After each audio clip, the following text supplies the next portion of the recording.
এই জন্য বছর শুরু থেকে আজকে বছরের প্রথম জুমা, 2026 সালের আজকে প্রথম জুমা। আবার এই 2026 সালের জানুয়ারি মাসের প্রথম জুমাতে আমরা কিছু মেসেজ নিয়ে যাই। মেসেজগুলো হলো জীবনের বন্ধু নির্বাচন করার ক্ষেত্রে আমাকে একটু খেয়াল করতে হবে যে আমার বন্ধুটা কেমন।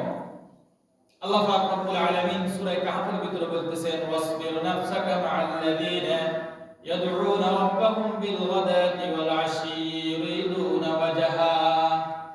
যারা সকাল বেলায় তাদের প্রভুকে ডাকে, যারা সন্ধ্যা বেলায় তাদের প্রভুকে ডাকে, যারা দুপুর বেলায় তাদের প্রভুকে ডাকে, তাদের দৈনন্দিন জিন্দেগি হলো তাদের প্রভুর সাথে সম্পর্ক। ইউরিদুনা ওয়াজহা, তাদের একমাত্র উদ্দেশ্য হলো আল্লাহকে সন্তুষ্টি করা। নিজের জিন্দেগির একজন বন্ধু যদি নির্বাচন করতে হয়, ওই বন্ধুটা কেমন হবে? বন্ধুটা হবে যে সকালেও আল্লাহকে স্মরণ করে, সন্ধ্যা হলেও যারা আল্লাহকে স্মরণ করে। আমি এমন একজন বন্ধু নির্বাচন করব, আমি এমন একজন প্রেমিক বানাবো, আমি এমন একজন বুদ্ধিজীবী আমার সঙ্গী হিসেবে রাখবো, আমি এমন একজন জ্ঞানী লোকের সাথে সম্পর্ক রাখবো, যার সাথে সম্পর্ক রাখার কারণে আমার দৈনন্দিন জীবনগুলো হবে উজ্জ্বল, আমার দৈনন্দিন জীবন হবে সুন্দর, আমার চলাফেরা হবে আমল, আমার কথা বলা হবে আমল, আমার আখলাক হবে আমল, আমার লেনদেন হবে আমল। এমন মানুষের সাথে আপনার বন্ধুত্ব, আপনার প্রেমিক, আপনার ভালোবাসার মানুষ এবং আপনার বুদ্ধিদাতা এমন ব্যক্তি থাকবে। কিরকম? যে সকালে আল্লাহকে স্মরণ করে, সন্ধ্যাবেলায় আল্লাহকে স্মরণ করে।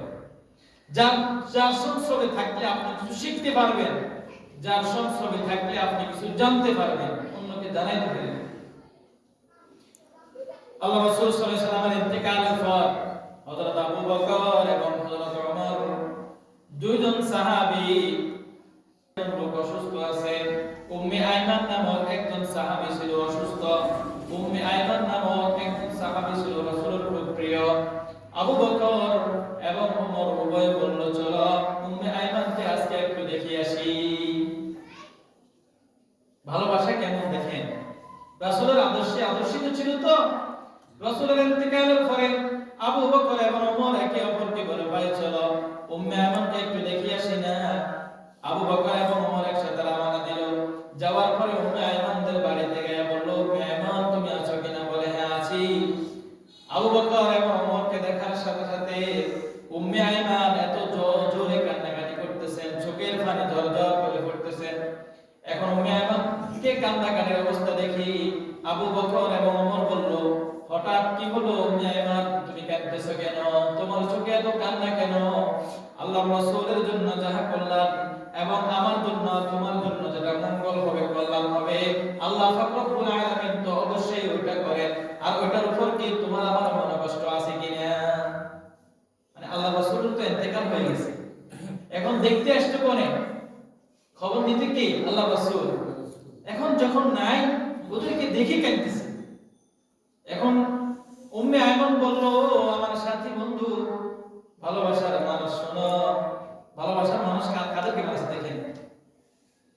আমি তোমাদের ওই উদ্দেশ্যে কান্নাকাটি করতেছি না, রাসূল দুনিয়া থেকে চলে গেছে এই জন্য কান্নাকাটি করতেছি না।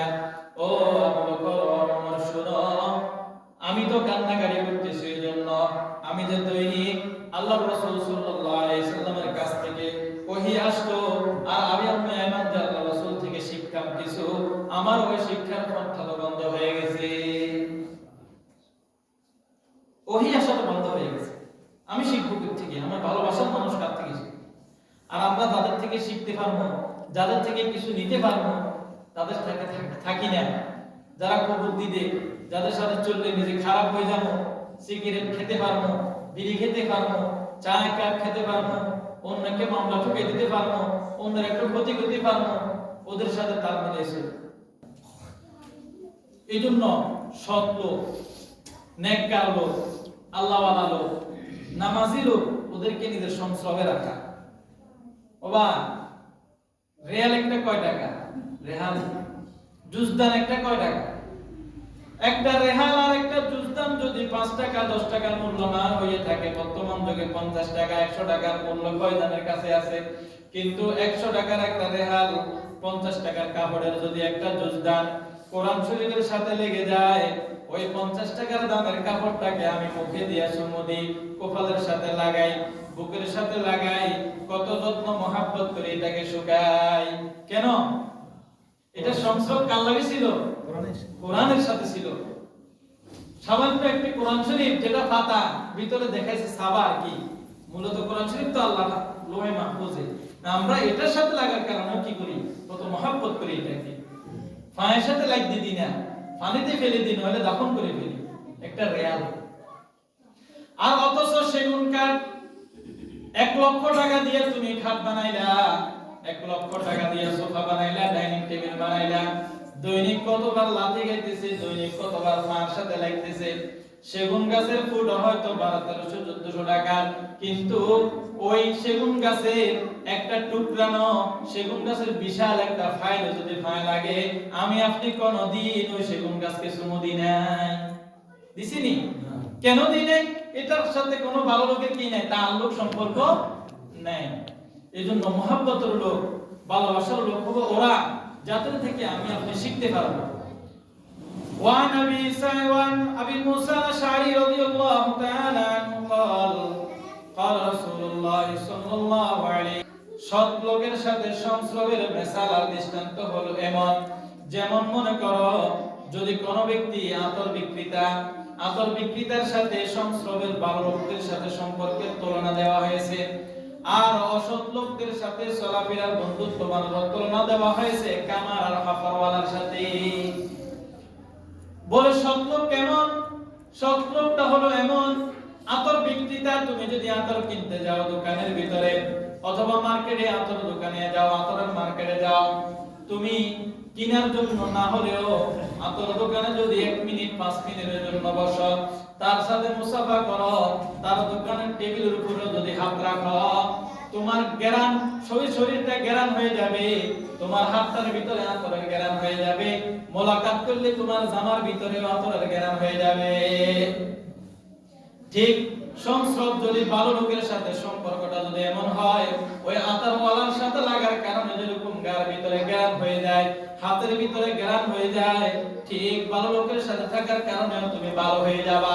ওই নেক কাজটা তোমার ভিতরে ফিটিং হয়ে যাবে, নেক আমলটা করার জন্য তোমার উদ্বুদ্ধ হবে, অনুপ্রেরণা উদ্দীপনা তৈরি হবে।